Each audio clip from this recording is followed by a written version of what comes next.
So now what we're going to do is we're going to give our cake a little bit of color.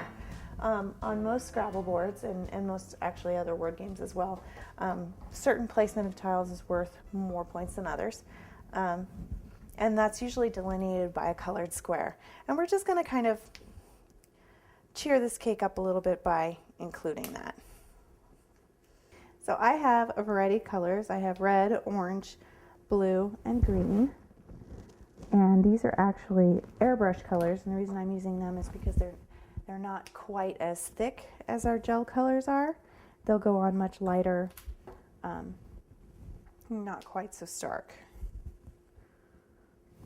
But I am actually also going to use some water to thin these down as well.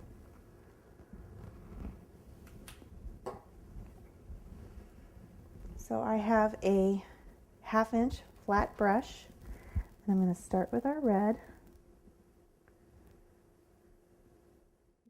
I'm just going to very carefully paint the one square.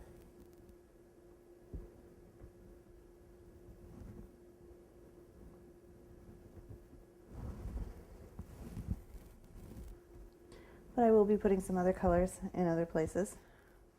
So our original airbrush color was not as red as I would have liked, so I grabbed a different shade of red. This is the super red versus the holiday, and I'm just going over the top of what I already painted. And don't worry if you get it on your cake board. You can always wipe it off with a paper towel or a baby wipe. So now I'm going to move on to another color, this time orange.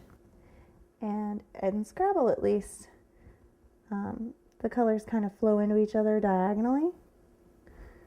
So that's what I'm going to do.